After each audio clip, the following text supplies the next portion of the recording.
আমার নাম মোহাম্মদ ইব্রাহিম হোসেন। আমার বাড়ি সিলেট বিভাগে। বন্ধুগণ, আমি আমার জীবনের গল্পটা শুরু করার শুরুতে আপনাদেরকে আমার পরিবারের সম্বন্ধে জানিয়ে রাখি। আমার পরিবারে আমি আছি, আমার বাবা আছে, মা আছে, রয়েছে আমার দাদিমণি সহ আমার ছোট একটা ভাই আর ছোট ৩টা বোন। আমরা টোটাল ৩ বোন ২ ভাই। আমাদের পরিবারটা সিলেট বিভাগ থেকে অনেক দূরের কোনো এক অজপাড়া গাঁয়ের এক উচ্চ মধ্যবিত্ত পরিবার। আমার বাবা পেশায় একজন খাদেম। খাদেম শুনে হয়তো অবাকই হয়ে গেলেন। আসলে ছোটবেলা থেকে আমি সেটাই দেখে আসছি। আমাদের বাড়ির পাশে আমার এক বড়াম্মার কবর রয়েছে। আমার ওই কবরকে ঘিরে আমাদের এলাকাতে রয়েছে অনেক রকমের কাহিনী। এই কবরকে একটা সময় মাজারে রূপ দেওয়া হয়। তখন থেকেই এলাকার সমস্ত মানুষরা এই মাজারকে কেন্দ্র করেই বিভিন্ন সপ্তাহে বা মাসে বড় করে উরুস বা অন্য অন্য অনুষ্ঠান পালন করে। আমার বাবা হচ্ছে সেখানকার সবচেয়ে বড় মোড়ল। বাবার দায়িত্বে সমস্ত কিছু করা হয়। শুনেছিলাম এখানে যিনি শুইত আছে তার নাম হচ্ছে হনুফা বিবি। তিনি হচ্ছে আমার দাদির মা। আমি তাকে বড়াম্মা বলে ডাকতাম। এবং কথিত আছে এলাকার মানুষরা বলা বলি করে তিনি নাকি মৃত্যুর পরেও এই গ্রামের আশেপাশে ঘোরাফেরা করেন।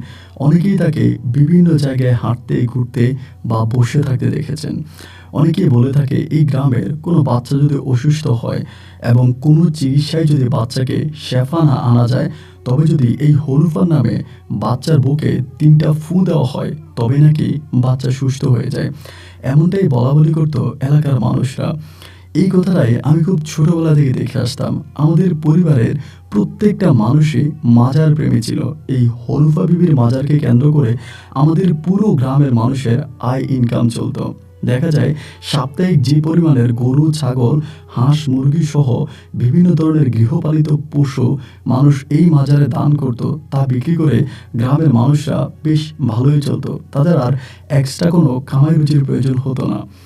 কিন্তু এই পরিবারের ভিতরে সম্পূর্ণ ভিন্ন ছিল আমার মা। আমার মা এই জিনিসগুলোকে মোটেও পছন্দ করতেন না। আমার মা একজন সাচ্চাওয়ালা মুসলিম মানুষ ছিলেন। মা সবসময় এই জিনিসগুলোর বিরোধিতা করতেন এবং যার কারণে আমার দাদি আর আমার বাবা আমার মাকে খুব বেশি একটা দেখতে পারতেন না। আমার মায়ের সঙ্গে মাজার কেন্দ্রিক কোনো কথাবার্তাই বলতেন না। ছোটবেলা থেকে মায়ের একটা ইচ্ছে ছিল এই শিরিক থেকে বা এই জায়গা থেকে গ্রামবাসীকে রক্ষা করবেন। কিন্তু আমার মা ছিলেন একজন মহিলা মানুষ। তার তো এত ক্ষমতা নাই যে পুরো গ্রামের মানুষের বিপক্ষে গিয়ে কোনো একটা কঠোর সিদ্ধান্ত নেওয়া। মা তখন মনে মনে ভাবলেন তিনি আমাকে মানুষের মতো মানুষ হিসাবে গড়ে তুলবে। এই সমাজে তিনি আমাকে একজন প্রতিষ্ঠিত দিনদার আলেম হিসাবে তৈরি করবে। আমার কথায় গ্রামের মানুষ দিনের পথে আসবে। কোনটা শিরিক, কোনটা ইসলাম, কোনটা ভুল, কোনটা সঠিক, এইটা মানুষ বুঝবে। সেই নিরীক্ষায়, সেই আশায় আমার মা তখন আমাকে পড়াশোনা করাতে থাকে এবং দিনই শিক্ষায় মা আমাকে শিক্ষিত করে। আমার যখন বুঝ হয়, বয়স হয়, তখন আমি দেখতে পাই আমার বাবা সবসময় আমাকে নিয়ে আমার মায়ের সঙ্গে ঝগড়া করতো।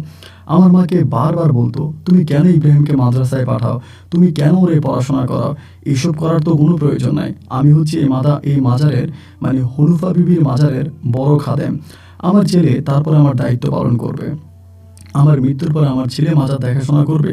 ওর তো এত কষ্ট করে মাদ্রাসায় যাওয়া আসার কোনো প্রয়োজন নাই।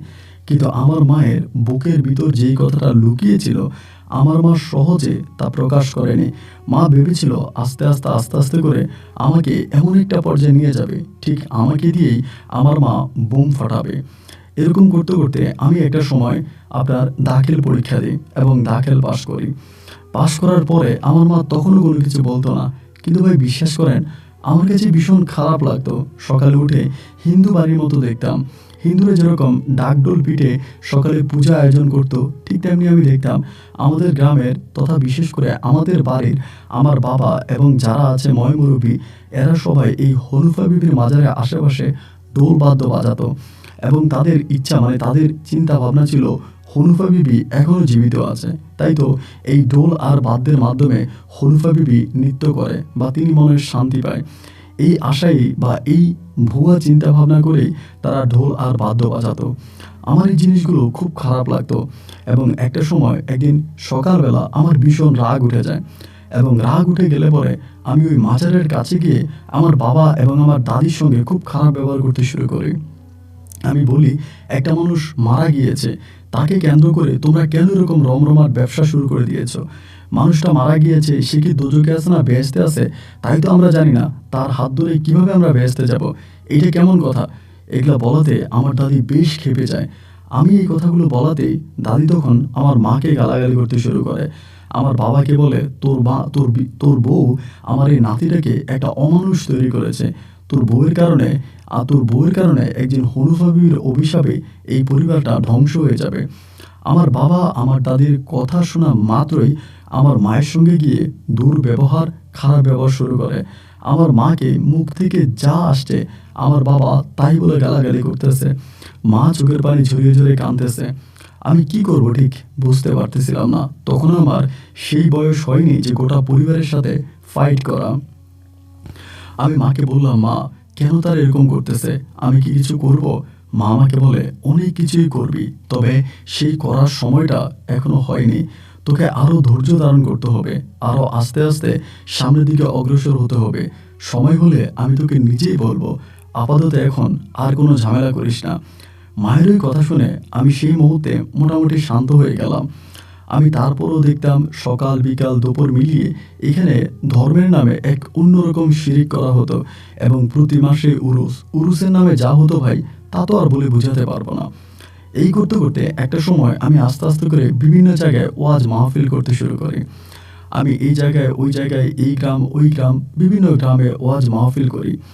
এরকম ওয়াজ মাহফিল করতে করতে দেখা যায় যে অনেক জায়গায় আমাকে অনেক মুসল্লিরা যারা দর্শক সারিতে থাকে, এরা অনেকেই বলে যে, হাফেজ সাহেব, আমি আবার আরেকটা জিনিস আপনাকে বলে রাখি, আমার মা কিন্তু এরই মাঝে আমাকে কোরআনে হাফেজ বানায়। আমাদের এলাকারই একজন হাফেজের মাধ্যমে মা আমাকে হাফিজি শিখায়। আমার বুকের ভিতরে 30 সিরফা কোরআন আমি রাখি। তো একটা পর্যায়ে দেখা যায় যে এরকম মাহফিলে গেলে দর্শক সারি থেকে অনেক লোকেরা আমাকে কটাক্ষ করে কথা বলতো, আপনি যে তো বড় বড় কথা বলেন মাজারের বিরুদ্ধে এবং এরকম শিরিকের কথাবার্তা বলেন, আপনার বাড়িতেই তো সবচেয়ে বড় শিরিক হয়। আমি যে এরকম ওয়াজ মাহফিল করি, এগুলো যদিও আমার মায়ের পছন্দ ছিল, কিন্তু আমার বাবার এটা মোটেও পছন্দ ছিল না। বাবা আমাকে বারবার বলতেন, এসব ওয়াজ মাহফিল করার কি দরকার? তুমি এগুলো কেন করতেছো? এসব করার তো তোমার কোনোই প্রয়োজন নাই। তুমি আমার সঙ্গে থাকো, কারি কারি টাকা কামাইবা। আমি আমার আব্বাকে বলতাম, আব্বা, আমি দিন প্রচার করতে চাই, ভালো পথে থাকতে চাই, টাকা ইনকাম করতে চাই না। এবং বাবা, তুমিও ধর্মের নামে এই জঘন্য ব্যবসা থেকে সরে আসো। এগুলো বললেই না আমার বাবা আমার মাকে গালাগালি করতে শুরু করে। বাবা, দাদি সহ গ্রামের প্রায় প্রত্যেকটা মানুষই এই মাজার বিরুদ্ধে আমি কোনো কথা বললে আমার মায়ের সঙ্গে দুর্ব্যবহার, মায়ের সঙ্গে খারাপ ব্যবহার, মা আমাকে এগুলো শিখিয়ে দেয়, এগুলোই তখন বলাবলি করতো।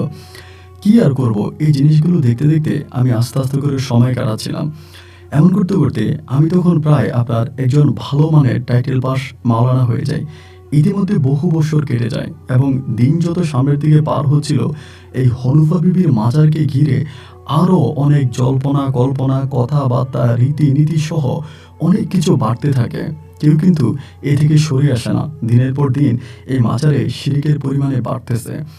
এমন করতে করতে এই টাইটেল পাস করার পরে একদিন আমি আমাদের সিলেট শহরে মৌলভী বাজারের ওই দিকে আমি একটা মাহফিলে যাই এবং সেই মাহফিলটা শেষ করার পরে সেই মাহফিলের যিনি সভাপতি ছিলেন তিনি আমাকে বেশ ভালো করে ধরে বসেন এবং ধরে তিনি আমাকে অনেক অপমান করে এই স্টেজের মধ্যে এতভাবে অপমান করেন, এত কটাক্ষ করে কথা বলেন যাতে পুরো আমার চোখে জল চলে আসে। মানে আমি কান্না করে দিই এবং এক পর্যায়ে আমি যখন বাড়িতে আসি, বাড়িতে আসি তখন প্রায় আপনার মধ্যরাতের শেষের দিকে হয়ে গেছে, প্রায় রাত 2টা কি 3টার মতো বাজে। এ সময় ঘরে আসার পর আমি দেখলাম যে আমার মা তখন কোরআন পড়তেছে। আমার মা কিন্তু আবার রাত জেগে কোরআন পড়তেন বা তাহাজ্জুদ পড়তেন অথবা নফল নামাজ পড়তেন। মানে আমার মা বেশ একজন অন্যরকম মানুষ ছিলেন এই পরিবারে। তো আসার পরে আমি কোনোদিনও কিন্তু ভাই জন্মের পরে আমার মায়ের সঙ্গে খারাপ ব্যবহার করি নাই।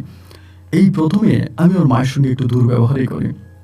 মানে মাহফিল থেকে আসার পরে মায়েরে বলতেছিলাম যে, তুমি কেন এই পরিবারে আমার জন্ম দিলা? যখন তুমি দেখলা যে এই জায়গার ভিতরে এইরকম শিরিকের কাজ হয়, খারাপ কাজ হয়, ধর্মবিরোধী কাজ হয়, তুমি আমাকে কেন ব্যতিক্রম পথে হাঁটাইলা? তুমিও আমাকে এগুলার পথেই রাখতা। আমি মাজারের খাদেম হইতাম, বাবার কথায় চলতাম, আমি এগুলোই করতাম। তুমি কেন আমাকে তার ব্যতিক্রম পথে নিয়ে গেলা? কেন তুমি আমাকে একজন টাইটেল পাস মাওলানা বানাইলা, বিভিন্ন জায়গায় ওয়াজ মাহফিলে পাঠাইলা? আমি যে মানুষটা নিজের পরিবার ঠিক করতে পারি না, আমি কি করে অন্যের পরিবার ঠিক করব? কি বলতেছো তুমি এগুলা? আজকে মাহফিলে গেলাম, স্টেজে আমার সঙ্গে কতটা দুর্ব্যবহার করা হয়েছে তুমি কি জানো? এরকম করে মায়ের সঙ্গে আমি মোটামুটি অনেকটা খারাপ ব্যবহার করি।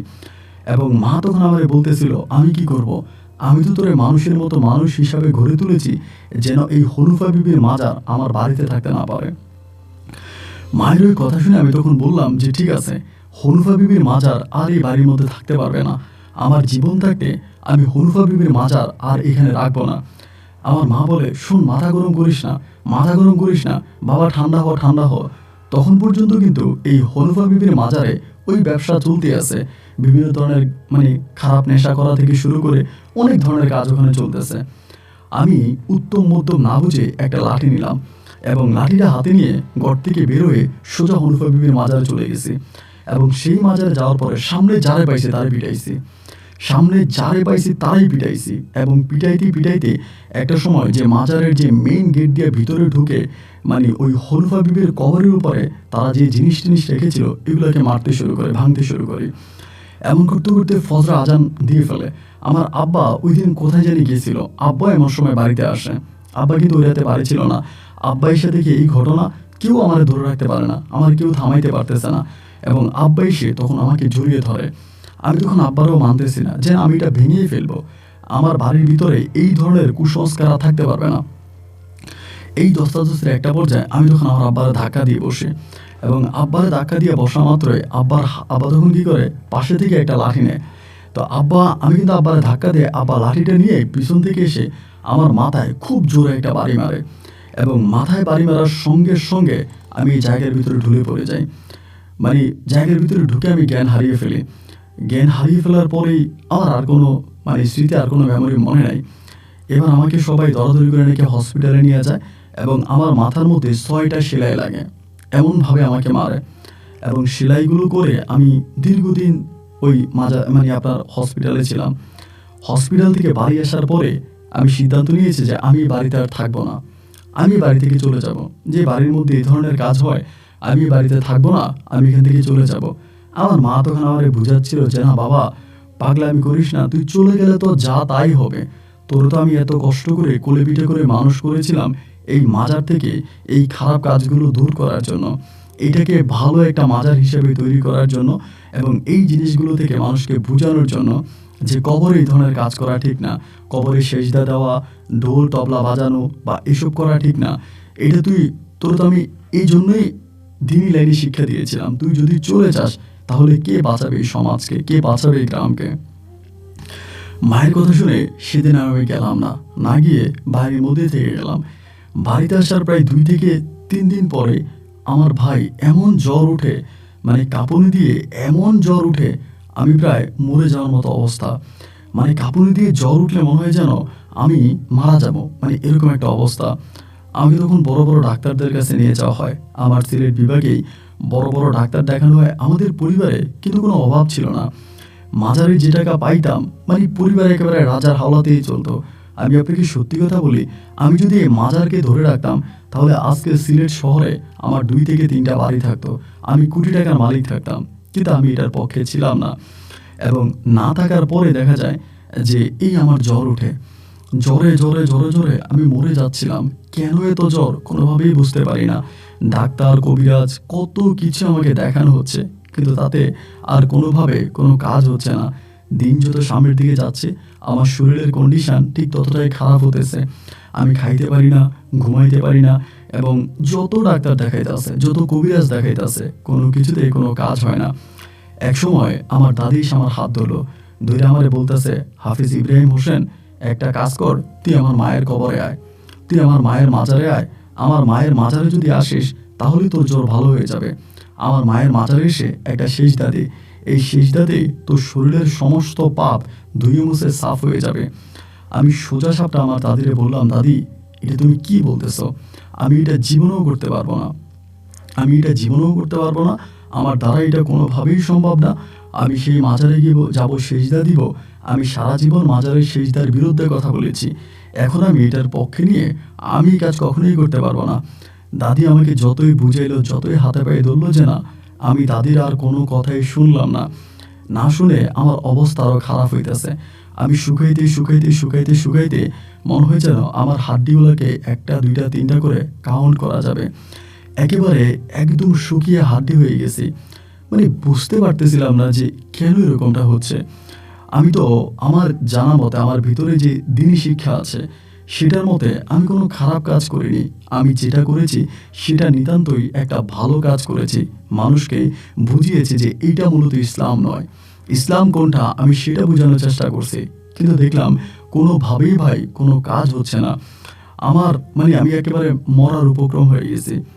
এমন করতে করতে একদিন আমার দাদি হঠাৎ করে এসে আমারে বলতেছে, আমার মায়েরে বলে যে ইব্রাহিমের মা, আমি একটা তোর ছেলেরে বাঁচানোর একটা সহজ রাস্তা পাইছি। এটা যদি করিস তাহলে আমি তোর ছেলেকে বাঁচাইতে পারবো। আমার মা এসে স্বপ্নে আমার বলে গেছে। এটা বলার পরেই আমার মা তখন বলতেছে যে কি বলছে আপনার স্বপ্নে?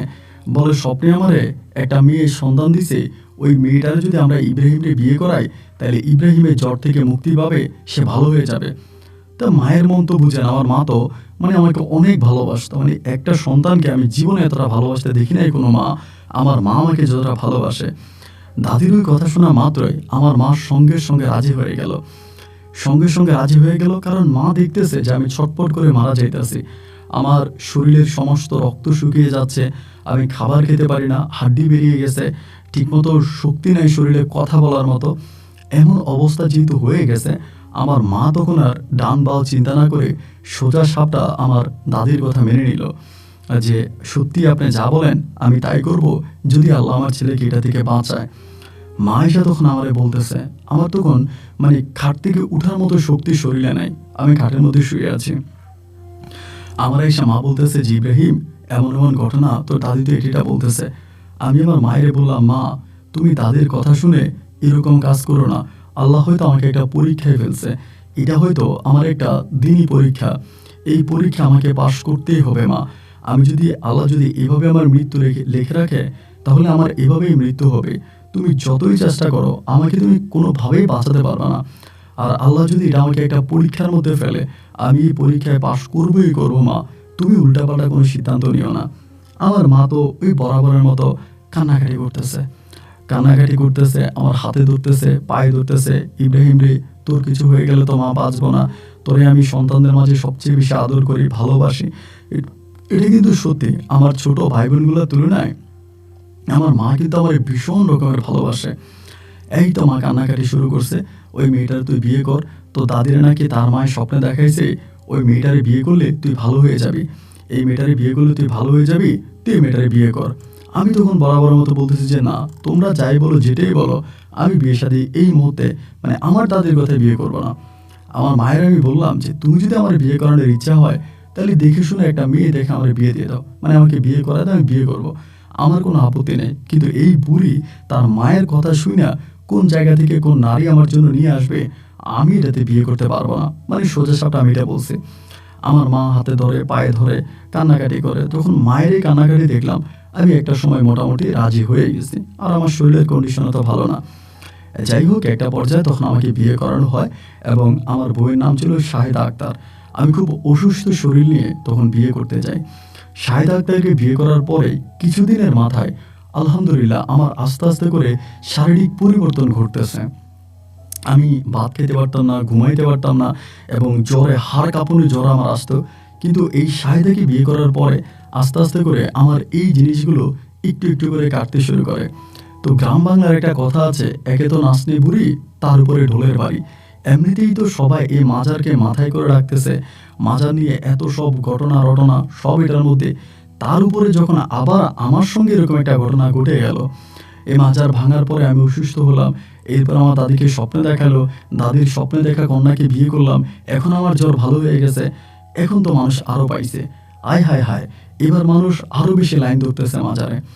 আমি আমার মায়েরে বলি, এটা তুমি কি করলা মা, তুমি আমারে কেন বিয়েটা করাইলা? আমি তো এই মুহূর্তে বিয়ে করতে চাই নাই। আজ বিয়ে করানোর কারণে এই দেখো মাজারে মানুষ আরও বেশি শিরিক করতেছে, এটা তো তুমি ঠিক করো নাই।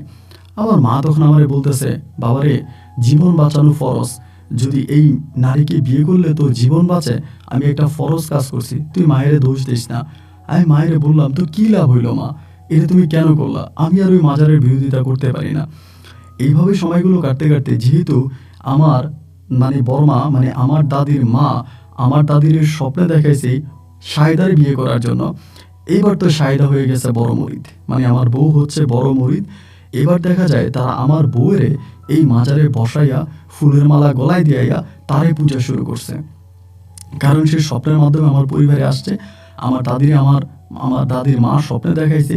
এই কারণে এবার দেখা গেল কি যে না, এর নিয়ে সবাই নাচানাচি। এবার এগুলো দেখতে দেখতে দেখতে দেখতে আমি মোটামুটি প্রায় অনেকটা সুস্থ হয়ে যাই। আমার মাও কিন্তু এই ঘটনার পরে অনেকটা ভেঙে পড়ে। আগে যেরকম মাজারের বিরোধিতা করতো, আমারে বলতো এটা ভাঙ, এটা এই কর, এটা সেই কর, কিন্তু এখন দেখি কি মা আর আমাকে এগুলো বলে না।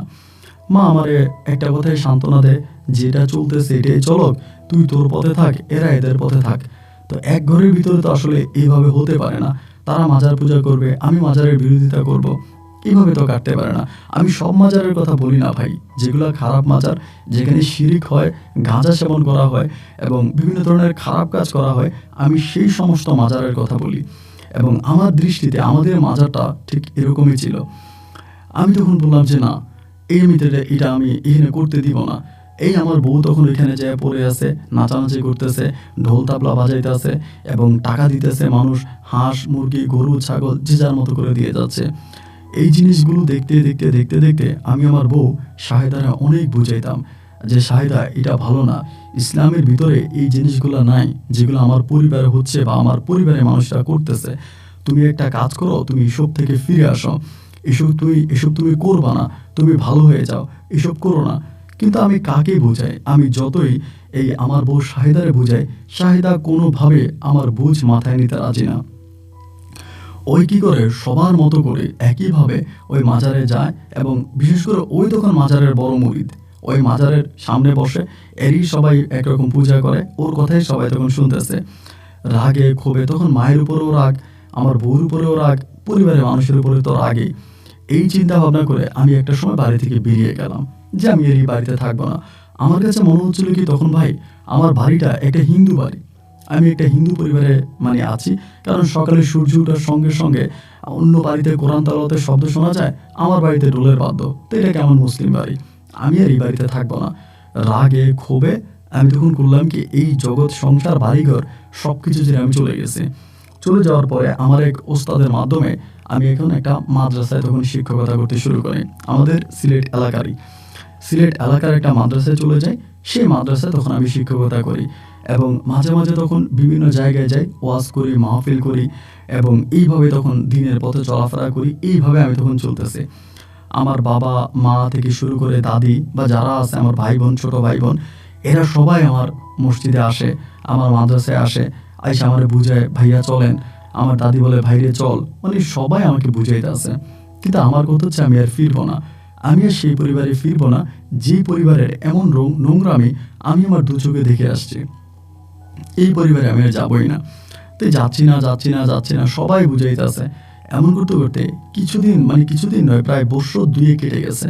2-2.5 বছর পরে হঠাৎ করে খবর পাইলাম কি, আমার বউ যে শাহেদা আছে সে নাকি আর নাই, কই জানি চলে গেছে, মাজারে টাকা ঢুকে নিয়ে নাকি জানি না, ওই মাজার থেকে চলে গেছে। আমার কাছে যতটুকু ধারণা হলো বা যতটুকু আমি লোকমাধ্যমে খবর পাইলাম, সে মোটামুটি মোটা অঙ্কের একদম বড় একটা অ্যামাউন্ট নিয়ে এই মাজার থেকে পালাইছে। এই খবর পাওয়ার পরেই আমার মা তখন এসে বলতেছে, এই ঘটনা, শাহেদা তো কই জানি চলে গেছে, ওর তো পাওয়া যায় না, এখন তুই বাড়িতে আয়। কিন্তু ওই যে টাকা নিয়ে পালাইছে এটা কিন্তু কেউ বলে না, না আমার বাবা, না আমার মা, না আমার দাদি অথবা আমার ছোট ভাই বোন, এরা কিন্তু কেউই বলে না যে শাহেদা টাকা নিয়ে পালাইছে। কারণ এটা বলবে না, এই কারণে বললে তো মাজারের উপর থেকে মানুষের ভক্তি কমে যাবে, মানুষের সম্মান কমে যাবে, এই কারণে এটা বলতেছে না। একটা কথাই বারবার বলতেছে যে না, এই শাহেদা কই যেন গায়েব হয়ে গেছে, শাহেদা নাকি গায়েব হয়ে গেছে, ওই হনুফা বিবির কাছে চলে গেছে, এগুলা বলা বলি করতেছে। তে আমার মা বলে, তুই বাড়িতে আয়, এবার আম্মা তোরে দেখে শুনে একটা ভালো মেয়ে দেখে বিয়ে করাবো, এই সব কিছু তুই বাদ দে। আর এই শাহেদা চলে যাওয়ার পরে আস্তে আস্তে করে মাজারের অবস্থা খারাপের দিকে যাইতেছে। আমি আমার বাপ মায়ের একটা কথাই বললাম যে আমি যেতে পারি, শর্ত একটা, এই মাজার ওখানে থাকতে পারবে না। যদি আমার বাড়িতে মাজার থাকে আমি সেই বাড়িতে ফিরবো না, আমি সেই বাড়িতে যাব না। তো আমার আম্মা বলতেছে আচ্ছা তুই আয়, আমরা একটা ব্যবস্থা করব। দাদি কিন্তু তখন অনেক বুড়ো হয়ে গেছে, দাদির শরীরে আর আগের মতো শক্তি নেই, আগের মতো খিমটি দিয়ে কথা বলতে পারে না, সে মোটামুটি অনেকটা দুর্বল হয়ে গেছে। তার আমি বললাম যে যদি তোমরা আমার শর্ত মানো, আমার কথা মানো, তাহলে আমি ওখানে যেতে রাজি আছি, অন্যথায় আমাকে জোরাজোরি করে সেখানে নিও না, আমি মা সেখানে যাব না। আমি এই বিধর্মী কাজ এগুলো আর আমি আমার চোখে দেখতে পারবো না। মা তখন বলে কিচ্ছু হবে না, আমরা মাজার ভেঙে দিব এবং তোরে আমরা কথা দিতেছি সব কিছু ঠিক হয়ে যাবে, তুই চলে আয়। এই বুঝে শুনে আমার মা কান্নাকাটি করে আমার আবারও পুনরায় বাড়িতে নিছে। তো বাড়িতে নেওয়ার পরে এগুলোই দেখতেছি, এই মাজারের মধ্যে এই নাচ গান এগুলো হইতো। তখন আমি কি করলাম, একটা সময় বাধা দিতে শুরু করলাম। আমি যাইতেছি, তখন দাদি যেহেতু বুড়ো হয়ে গেছে, আমার আব্বাও এই সায়দা টাকা ঢুকে নিয়ে পালিয়ে যাওয়ার পরে আমার বাবা অনেকটা আর মানে কথাবার্তা বলে না। তো আমি একজন টাইটেল পাস মাওলানা, গ্রামবাসী আমাকে মানে, গ্রামের আরও কিছু ভালো যুবকের সঙ্গে নিয়ে আমি তখন কঠিনভাবে প্রতিহত শুরু করলাম যে না, এই মাজার আর এই ধরনের কাজ হবে না। যারা এই ছাগল দিতে আসতো, গরু দিতে আসতো, ওদেরকে বলতাম যে আপনাদের মালামাল আপনারা নিয়ে যান, মাজারকে সব দেওয়ার কোনো যুক্তি নেই। যদি পারেন কবরের পাশে দাঁড়ান, চিত্রে আমার বড় আম্মার কবর, এবং বড় আম্মা সবার মুখে শুনতাম তিনি অনেক ফারাজগার মহিলা ছিলেন এবং দিনের পথে চলতেন, খুবই নাম করা একজন মহিলা ছিলেন, যে তিনি নাকি ফু দিলে মানে এরকম শুনতাম যে পুকুরের পানিতে ফু দিলে নাকি আগুন ধরে যাইত। ধরেন পুকুরে ফু দিছে, এখানে আগুন ধরে যাইতো, এরকম ঘটনাও তার, এরকম অনেক কেরামতি তার আছে যা মানুষের মুখে শোনা। এরকমও হইতো যে ধরেন একটা মহিলা মানে বাচ্চা কোলে নিয়ে যাইতেছে এবং দাদি নাকি বলতো যে একটা কাজ কর, বাচ্চাটার বাড়িতে রেখে যা, নাকি তোর বাচ্চাটা একটু করে মারা যাবে। ঠিকই মহিলা যাওয়ার পথে তার বাচ্চা মারা যেত। এইরকম অনেক মানে কেরামতি আমার দাদি দেখাইছে, মানে ওই বড় মা দেখাইছে, যার কারণে দেখা যায় যে সবাই ওই বড় মার কবরকে মাজার হিসেবে মেনে নিছে। গ্রামের লোকজন মিলে, গ্রামের ভালো ছেলেফেলেদেরকে নিয়ে আমি তখন এই লাঠি হাতে এই গেটের মধ্যে দাঁড়াই থাকতাম, সকাল থেকে দাঁড়াই থাকতাম, যে আসতো তারাই পিটাইতাম। যদি সুন্দর করে চলে যেত তো ভালো, আর না গেলে মাইর, না গেলেই পিটা। মানে এখানে কোনো মানে শিরিকের কাজ হবে না। এই জিনিসগুলো দেখে আমার কাছে মনে হয় যে কবরে শুইতে থাকা আমার বড় মা হনুফা বিবি, তিনি বেশ কষ্ট আছে, তিনি এসব দেখতেছে, তো তার তো অনেক কষ্ট হইতেছে। আমি তখন বললাম যে না, এসব হবে না। তা এরকম করতে করতে দেখা গেল একটা পর্যায়ে এই মাজারে আসা মানুষজন একেবারেই কমাই দিছে। এই হাতে গোনা একজন দুজন আসে, কিন্তু সেজদা দিতে পারে না। আমি বড় করে লিখে দিয়েছি যে এই মাজারে সেজদা দেওয়া নিষেধ, বড় জোর কবর জিয়ারাত করতে পারেন। তো জিয়ারাতের উদ্দেশ্যে অনেকে আসতো, আইসা জিয়ারাত করতো, এবং এর পাশেই একটা মসজিদ ছিল, সে মসজিদে যাইতো, নামাজ পড়তো। এইটা আমার কাছে তখন মনে হলো যে না, এটা বেশ ভালো। তখন এই যে লাল কাপড় পেঁচানো, গাছের মধ্যে সুতা পেঁচানো, এরপরে আরও যে কিছু কাজ আছে, এই কাজগুলো তখন আর কেউ করতো না। তা আমার কাছে মনে হলো যে আমার বড় আম্মার আত্মায় তখন শান্তি পাচ্ছে। এই করে সময়গুলো কাটতে কাটতে আমার মা তখন বলতেছে যে আমাকে বিয়ে করাবে, আবার সে বিয়ের কথা। তা আমি বললাম যে আমার আসলে এই মুহূর্তে বিয়ে করার ইচ্ছা নাই, আমি বিয়ে করব না। কিন্তু না, মা জোরাজোরি করতেছে বিয়ে করাবে, এবং মায়ের ওই চাপাচাপিতে একটা সময় আমি রাজি হইলাম যে ঠিক আছে, তুমি যদি এরকম করেই বলতেছো তাহলে বিয়ে করাও। মা তখন মেয়ে খোঁজাখুঁজি করতে করতে জেসমিন আক্তার বলে একজন মেয়ে আমার জন্য ঠিক করলো, এবং মেয়েটাও দেখতে শুনতে বেশ ভালো ছিল এবং দিনই লাইনে পড়াশোনা করা একটা মেয়ে ছিল, শিক্ষিত ছিল। তো মা আমাকে নিয়ে একদিন মা আর বাবা আর আমাদের গ্রামের আরও কয়েকজন মিলে মেয়ে দেখার জন্য যাই। তো শরিয়া মোতাবেক যেভাবে মেয়ে দেখে আমি সেভাবেই দেখি, আমি ওভাবেই দেখি, এবং দেখার পরে আল্লাহর উপর ছেড়ে দিয়ে আমি তখন এই বিয়েতে রাজি হই। আমার মা তখন আনুষাঙ্গিকভাবে ধর্মীয় অনুষ্ঠানের রীতিনীতি মোতাবেক তখন আমাকে এই জেসমিন আক্তারকে বিয়ে করায়। আমি জেসমিনকে বিয়ে করে আমি তখন আমার বাড়িতে আসি। বাড়িতে আসার পরে জেসমিন আর আমি তখন একসঙ্গেই থাকতেছি, এবং আমি জেসমিনকে প্রতিনিয়ত বলতেছি যে এই মাজার এটা কোনো মাজার না, এটা একটা কবর, তুমি কখনোই এটার মধ্যে যাবা না। মানে আমার আগের বউ সায়দা কই চলে গেছে, সায়দার কিন্তু খবর আজও পাই নাই। একদল মানুষ বলতেছে সায়দা গায়েব হয়ে গেছে, সায়দা গায়েব হয়ে গেছে। আবার আরেকদল মানুষ বলতেছে যে হনুফা বিবি সায়দাকে পছন্দ করে সায়দাকে নিয়ে গেছে। আবার কেউ কেউ বলে, যেটা সত্য আর কি, 90% সত্য, যে সায়দা এখান থেকে মোটা অঙ্কের টাকা নিয়ে পালাইছে। আচ্ছা যাই হোক, এভাবেই তখন সময়গুলো কাটতে কাটতে আমি আমার বউরে বুঝাইতাম যে এখানে যাও না, ওখানে যাওয়া ভালো না, এটা সেটা। এরপরেও আমার বাড়ির মানুষ, যেমন আমার দাদি, আমার মা, আমার বাবা বা পাড়া প্রতিবেশী সবাই আমার বউরে বুঝাইতো যে এই দাদির মানে ওই বড়মায়ের কেরামতি, বড়মা এটা করছে ওইটা করছে, এবং তার বিভিন্ন কেরামতিগুলো আমার বউকে বলতে বলতে মেয়ে মানুষ তো মনের ভিতর তখন তার একটা কৌতূহল জাগতো যে আদৌ কি এই মাজারে কোনো ঘটনা আছে, আদৌ কি এই মাজারে কিছু হইতো, এটা সেটা বলতো। তো ও যাইতো, এমনি সেমনি করতো, আমি কিন্তু ওর আর কোনো কিছু বলতাম না। এইভাবে বিয়ে করলাম, প্রায় 1 বছর অতিবাহিত হয়ে গেছে। আমার ভাই কোনো বাচ্চা কাচ্চা হয় নাই। তাই বাচ্চা কাচ্চা হয় না কেন ওইটা কিন্তু বুঝি না। বিভিন্ন ডাক্তারের কাছে নিয়ে যাই, কবিরাজের কাছে নিয়ে যাই, এবং আপনার যেই চিকিৎসা দেওয়া দরকার চিকিৎসা দিতেছি, না ভাই কোনোভাবেই বাচ্চা কাচ্চা হচ্ছে না। এইভাবে 1 দিন 2 দিন হয়ে প্রায় 5টা বছর কেটে যায়, এবং 5টা বছর পরে অনেকেই বলা বলি করতেছে, আমার মা বাবা বা ভাই বোন যারা আছে সবাই বলে যে আমি একজন আলেম মানুষ, একজন মাওলানা, সবাই আমাকে মানে, আমার কথা শুনে, আমার ঘরে কোনো সন্তানাদি হবে না, আমার কোনো বংশধর হবে না, তা তো হতে পারে না। সবাই বলতেছে যে তুই আরেকটা বিয়ে কর, এই বউটাকে ছেড়ে দে, এই বউটাকে ছেড়ে দিয়ে তুই আরেকটা বিয়ে কর, এবং এই কথাই সবাই, আমার মা বাবা সবাই বলতেছে। তাই আমি বললাম যে না না, আমি বিয়ে শাদী করবো না, আমার যা আছে আমার ওইটাই ভালো, বাচ্চা হইলে হইলে না হইলে নাই। এরকম অনেক পরিবার আছে যে বাচ্চা নাই, যেমন আমার নবীজির তো কোনো ছেলে ছিল না, এবং ছেলে ছিল একজন মারা গেল, এবং সবই তো তার মেয়ে। সো আমি না, আমি দরকার নেই আমার, মানে মানা করলাম। না না না, তখন আমার মা বলতেছে না তোর করাই লাগবে, বিয়ে করাই লাগবে, মানে এই আরেকটা বিয়ে করাই লাগবে। এই করতে করতে কিছুদিন পরে হঠাৎ করে এক সুখবর পাইলাম যে আমার বউ জেসমিন আক্তার ওই নাকি গর্ভবতী। কি বলে জেসমিন গর্ভবতী? আমি তো শুই না, মোটামুটি এত খুশি হয়েছি যা বলার মতো না। এবার আমি এই ওরে ডাক্তারের কাছে নিয়ে গেলাম যে আসলে এই ঘটনা সত্য কিনা। হ্যাঁ সত্য, তারা যাচাই করলো যে হ্যাঁ ওর ঘরে সন্তান আসতেছে। তখন তো মোটামুটি অনেকটা খুশি, আলহামদুলিল্লাহ। আমি তখন ধরেন ওইটা এই সময় একটু মানে আপনার মাহফিলের সময় ছিল, শীতকাল ছিল, আমি বেশি একটা বাড়ি ঘরে থাকতাম না। আজকে এই জায়গায় মাহফিল তো কালকে ওই জায়গায় মাহফিল, এক এক দিন এক এক জায়গায় মাহফিল, আমি ওই মাহফিলগুলোতে চলে যেতাম। পরিবারে খুব বেশি একটা সময় দিতে পারতাম না। এইরকম করে দিন আর রাতগুলো কাটতেছে, কাটতে কাটতে একটা পর্যায়ে আমার ঘরে একটা কন্যা সন্তান হয়, মানে আমার একটা মেয়ে হয়। তো মেয়েটা হইলে পরে আমি আবার এরই মাঝে আরেকটু ঘটনা আপনাকে জানিয়ে রাখি। আমার মেয়েটা হওয়ার পরে আমি, মানে মেয়েটা হওয়ার আগে আমি মাঝে মাঝে ধরেন আপনার এই মাহফিলে যাইতাম, তো মধ্যরাতে বাড়ি আসতাম বা শেষ রাতে বাড়ি আসতাম। আসলে পরে দেখতাম কি যে আমার বউ জেসমিন আক্তার আমার ওই যে হনুফা বিবির কবর সেখানে মাঝে মাঝে দাঁড়াই থাকতো। এটা আমি অনেকদিন ধরে দেখছি। তো দেখাতে আমি তারে খুব বেশি শাসন করি নাই বা কিছু বলি নাই। যেহেতু ধরেন তার পেটে বাচ্চা আছে, আমি তারে বলতাম যে দেখো আমরা যেহেতু মুসলমান, আমরা তো জিনে বিশ্বাস করি যে পৃথিবীতে জিনের অস্তিত্ব আছে। এই যে তুমি ওখানে যাও, এটা কবরস্থান বা আশেপাশের জায়গাগুলো ভালো না, এইভাবে গর্ভবতী একজন নারী মধ্যরাতে ওখানে যাওয়া ঠিক না, তুমি যেও না। ওরে আমি ভালো করে বুঝাইতাম, কিন্তু কোনো বকাঝকা করতাম না, যে একদম কঠিন কোনো শাসন করতাম না। এইভাবে সময়গুলো কাটতে কাটতে পরে আমার একটা মেয়ে হয়, এবং মেয়েটার নাম আমার খুব ভালো লাগে। আমি আমার নবীর পরিবারের সঙ্গে মিল রেখে আমি তার নাম রাখি হালিমা আক্তার। হালিমা আক্তার নাকি আমার মেয়ের নাম। মেয়েটাও দেখতে বেশ আলহামদুলিল্লাহ খুব সুন্দরী হয়, এবং দেখতে শুনতে অনেকটা ভালো হয়। তা আমার একটা ইচ্ছে ছিল কি ভাই, আমি ওর মেয়েটাকে সে দিনই লাইনেই শিক্ষা দিব, পড়াশোনা করাবো। তখন আমি একটা মাদ্রাসায় শিক্ষকতা করতাম, আবার আপনার ধরেন মাহফিল করতাম, আবার নিজের একটা ছোট ব্যবসাও ছিল। এই সমস্ত কিছু দেখতে গিয়ে আমি পরিবারের সময় দিতে পারতাম না, পরিবার থেকে দূরেই আমার বেশিরভাগ সময় থাকা হতো।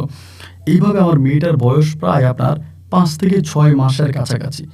এই 5-6 মাস বয়সে আমি একটা জিনিস বেশ ভালো করে উপলব্ধি করতে শুরু করলাম যে আমার বউ জেসমিন আক্তার বেশিরভাগ সময় আমার মেয়েটারে নিয়ে এই হনুফা বিবির কবরের কাছে দাঁড়ায় থাকে। তো দাঁড়াই থাকে পরে আমি আমার বউর একদিন জিজ্ঞেস করলাম যে ঘটনা কি? আমি তো তোমার ঘটনা মটনা কিছু বুঝতেছি না। বাচ্চাটা পেটে থাকা অবস্থায়ও তুমি বারবার রাত দুপুরে হনুফা বিবির কবরের কাছে গিয়া দাঁড়ায় থাকতা। এখন আমার মেয়েটা হইছে, এবং মেয়েটা মোটামুটি এখন তো 5-6 মাস হইছে। এই সময়ও তুমি সন্ধ্যা নাই, রাত নাই, দিন নাই, তুমি বারবার এই হনুফা বিবির কবরের কাছে আমার মেয়েটারে নিয়ে যাও, তা ঘটনা কি? এইরকম করে যখন তার সাথে ঝগড়াঝাটি করতেছি, মানে চিল্লাচিল্লি করতেছি, আমার মা কোত্থেকে জানি পিছন থেকে আসছে। আইসা আমারে বলতেছে যে হাফিজ ইব্রাহিম, তুই এমন করতেছিস কেন তোর বউর সঙ্গে? আমি বললাম যে মা করতেছি কেন, এই ঘটনা, তোমরা তো পরিবারে থাকো, তা তোমরা কি দেখো না যে বারবার ওই কবরের কাছে যায়, আমার মেয়ের ঋণে ওই কবরে যায়, এটা কি ভালো? তা তোমরা কিছু বলো না? আমার মা তখন আমারে বলে কি জানেন, বলে তো যাবে না, মেয়েটা কান্না করে, এর কান্না কেউ থামাইতে পারে না, ওই কবরের কাছে গেলে কান্না থেমে যায়, এই জন্য আমি মেয়ের ওইখানে নিয়ে যাই। আমি আর মায়ের তখন অবাক হয়ে মায়ের মুখের দিকে তাকিয়ে আছি, আর মায়েরে বলতেছি যে মা, এটা তুমি কি বলতেছো, মানে এটা তুমি কেমন কথা বলতেছো মা? মা তুমি না আমাকে বলতা এই কবরে এই জিনিস করা, এগুলো করা ভালো না, এগুলো শিরিক, এগুলো হারাম। ছোটবেলা থেকে তো তুমি আমাকে শিক্ষাটা দিছিলা, আজকে তুমি আমার বউরে বলতেছো যে ওইখানে যাওয়ার জন্য, এটা তুমি কি বলতেছো? আমার মা তখন আমাকে কোনো সতীর্থ দিল না, আমাকে একটা কথাই বললো যে বাচ্চা কান্না করে, আর যদি বেশি কান্না করে ওই কবরস্থানে নিলে বাচ্চার কান্না থেমে যায়, এই জন্যই তোর বউ ওই কবরস্থানে বাচ্চাকে নিয়ে যায়। আমি বললাম যে না, এটা ঠিক না, এটা ঠিক না, বাচ্চা কান্না করুক, তার আমি অন্যভাবে চিকিৎসা করব। তা কান্না করলে পরে কেন ওই মহিলার কবরে নিতে হবে? আমি ভাই ভয় পাই কোনটা জানেন? আবার না এটা আবার মাজারে পরিণত হয়ে যায়। এখন তো আর মাজার নাই, এখন তো এটা একটা সাধারণ কবরের মতো আছে, এটা নিয়ে আবার মাজার হয়ে যায়, আবার কিডেতে ফুল দেওয়া শুরু হয় কিনা, আবার বাদ্য বাজানো শুরু হয় কিনা, আমি এই ভয়ে ভয়ে আছি যে এমন কিছু আবার শুরু হয় কিনা। তো যাই হোক, তারপরও আমি আল্লাহ আল্লাহ করে দিন পার করতেছি যে আল্লাহ এমন কিছু এই জায়গাটা আবার শুরু না হোক, কারণ তখন আমি সহ্য করতে পারবো না। অনেক কষ্টের পরে এটাকে একটা সাধারণ কবরে রূপান্তরিত করলাম। না, দেখলাম যে আমার বউকে আমি যতভাবেই বুঝাইলাম, যতভাবেই বললাম, কোনোভাবেই কোনো কাজ হলো না। আমার বউ সময় পাইলে আমার বাচ্চাটারে কোলে নিয়ে এই কবরের কাছে চলে যায় এবং সেখানে গিয়ে সে তার মতো করে এই বাদ্যযন্ত্র পিটা থেকে শুরু করে এবং আনুষঙ্গিক যত কাজ আছে এগুলো সে করে বেড়াইতেছে, এগুলো সে করতেছে। পরে রাগ হলো, অভিমানও হলো যে কি করা যায়, মানে কি করতে পারি। তখন কোনো উপায় বুদ্ধি আর পাইতেছি না। না, আমার কথা তো আর কেউ শোনে না, আমার বউ শোনে না, আমার মা ওভাবে শোনে না, আর অন্যরা তো শোনেই না। তো এই করতে করতে আমি একদিন রাতে আমার বউ আমার বলতেছে, আমি কিন্তু আমার বউর সঙ্গে কথা বলি না, বেশ কয়েকদিন ধরে কথা বলি না, যে কেন সে আমার কমেন্ট মানতেছে না, কেন সে কবরের কাছে আমার মেয়েকে নিতেছে, এই জন্য আমি কথা বলি না। তো একদিন আমার সে রাতের বেলায় বলতেছে যে হাফেজ সাহেব, আপনি যে আমার সঙ্গে কথা বলেন না, এটা কি কোনো যৌক্তিক কারণ আছে? আমি বললাম কারণ তো একটাই, যে বউ তার স্বামীর কথা শোনে না, আমি তো সেই বউর সঙ্গে কথা বলতে চাই না। যে বউ তার স্বামীকে মানে না, আমি তাকে মানব কি করে? পরে বলতেছে, আপনি যে আমার একটা কথা শুনবেন আজকে? আমি যে কি বলবো বলো। বলে, যে মেয়েটারে জড়ায় ধরেন, যে মেয়েটারে চুমো দেন, যে মেয়েটারে আদর করেন, ওই মেয়েটা কোত্থেকে আসছে আপনি কি জানেন? আমি বললাম যে কোত্থেকে আসছে? বলে, এই মেয়েটাকে আপনার ওই বর্মা হনুফা বিবি পাঠাইছে। আমি বললাম মানি, কি বলতেছে এগুলো তুমি? কি সব উল্টাপাল্টা কথা বলো? হনুফা বিবি আমার বর্মা, সে কিভাবে আমার এই হালিমারে আমার কাছে পাঠাবে? এটা তুমি কি বলতেছ? তখন সে আমাকে বলে, তো ঠিক আছে, আপনার যেহেতু শোনার এত ইচ্ছা, আমি আপনার একটু শোনাই, আপনি একটু শোনেন। মূলত আমার ঘরে তো আপনি আমাকে বিয়ে করছেন, 5 বছর হয়ে গেছিল, আমার তো কোনো বাচ্চা কাচ্চা হয় না, বাচ্চা কাচ্চা হয় না, আমি তো খুব মানে খারাপ অবস্থায় চলে গেছি। আপনার পরিবারের মানুষও সিদ্ধান্ত নিয়েছে আপনাকে আরেকটা বিয়ে করাবে, আপনি নতুন বউ নিয়ে থাকবেন, এটা তো সবাই বলেই দিয়েছে। আমি বললাম হ্যাঁ। ও বলে, আমি তখনই এই হনুফা বিবির কবরে গিয়েছি এবং হনুফা বিবির কবরে রাতকে রাত আপনি ঘুমাইছেন, আমি মাহফিলে গেছেন, বিভিন্ন জায়গায় ছিলেন, আমি রাতকে রাত এই কবরে যেয়ে কবর জিয়ারাত করছি, ওনার কাছে কাঁদছি, ওনার কাছে সেজদা দিছি, ওনার কাছে চাইছি, ওনার উসিলায় আল্লাহ আমার কোল জুড়ে এই হালিমা আক্তারকে দিছে। আজকে আপনি ওনার বিরোধিতা করতেছেন, আপনি যেটা জানেন না, আপনার মা আমাকে বলতে মানা করছে, এই জন্য আমি আপনাকে বলি নাই। এখন যেহেতু আপনি আমার সঙ্গে কথাই বলেন না, আমি আপনাকে বলতে বাধ্য হয়েছি। বিশ্বাস করুন, ওদের কথা শুনে না আমার মানে এতটাই খারাপ লাগছে, এতটাই কষ্ট হয়েছে আমার, আমি ঠিক আপনাকে বলে বোঝাতে পারবো না। হায় হায় হায়, আমি কার জন্য কি করতেছি, আমি কোন দিন প্রচার করতেছি, কোন ইসলাম আমি প্রচার করতেছি, আমার ঘরেই তো একটা শিরিকের বস্তা হয়ে আছে। আমি তখন ধমক দিয়ে আমার বউরে বললাম, বন্ধ করে এইসব কথাবার্তা, কি বলতেছো তুমি এগুলা? তুমি তো দেখি খারাপ হয়ে গেছো, আমি তোমাকে যতটা খারাপ ভেবেছিলাম তুমি তো তার থেকেও বেশি খারাপ। এইভাবে বকাবদ্ধ করলাম এবং বললাম যে খবরদার এই সমস্ত কথা আমার আর কখনোই বলবা না। কোনো কবর, কোনো মাজার কখনো কোনো সন্তান দান করতে পারে না। সন্তান দান করার মালিক হচ্ছে উপরওয়ালা আল্লাহ। আল্লাহ ব্যতীত কোনো মানুষের ক্ষমতা নাই যে কারো পেটে সন্তান দেওয়া। এটা পুরো গায়েবী গুজবি কথাবার্তা, এই সমস্ত কথাবার্তা বলবা না। তা আমার বউ আর আমার কোনো কথাই মানতেছে না, আমার কোনো কথাই শুনতেছে না। ওর মতো করে আমার মেয়েটারে কোলে নিয়ে বেশিরভাগ সময় ধরেন মেয়েটা কান্না করতেছে, কান্নাকাটি করতেছে, ও দৌড় দিয়ে ওই কবরের কাছে চলে যাবে, ওই মাজারের কাছে চলে যাবে, মাজারে গিয়ে বসে থাকবে এবং মেয়েটারে খাওয়াবে। মানে মাজার বলতে ওই আমার বড়মায়ের কবরে আর কি। তো মেয়েটারে খাওয়াবে, মেয়েটা খাইতে চায় না। ধরেন কোনো কিছু খাওয়াইতেছে, ও খাবে না, কান্না করতেছে কান্না করতেছে কান্না করতেছে। এখন কোলে নিয়া সোনারে জাদুরে বলে আদর করে কোলে নিয়া যদি এই কবরস্থানে নিয়ে যাওয়া হয়, ওই মানে আমার বড়মায়ের কবরে, এইখানে নেওয়া মাত্রই বাবু খাওয়া শুরু করে এবং মনে হয় কি ওইখানে নেওয়া মাত্রই আমার মেয়েটা এসির মধ্যে ঢুকে যায়, তার শরীরে কোনো গরম লাগে না, তার মন খারাপও হয় না, সে বেশ ভালো থাকে। মানে আশ্চর্য অবস্থা। একটা সময় তো আমার মা আমার পক্ষে ছিল। আমি যখন এই যুদ্ধগুলো করতাম, আমার মা তো আমার পক্ষে সাফাই গাইতো। এখন দেখতাম যে আমার বাবা, মা, ভাই, বোন, আমার স্ত্রী, আমার সন্তান সব এক পক্ষে হয়ে গেছে। আমি তখন আলাদা। এই আমার মেয়েটার ওইখানে এনে রাইখা দে, এইখানেই মেয়েটা থাকে, এখানেই সব। তো আর কি করব? আমি তো তখন অসহায়, নিরুপায়। আমি আমার মতো করে তখন আছি, ডাল ভাত চেটে খেয়ে বাইচে আছি। এরকম করতে, করতে আমার মেয়েটা তখন প্রায় অনেকটা বড় হয়ে যায়।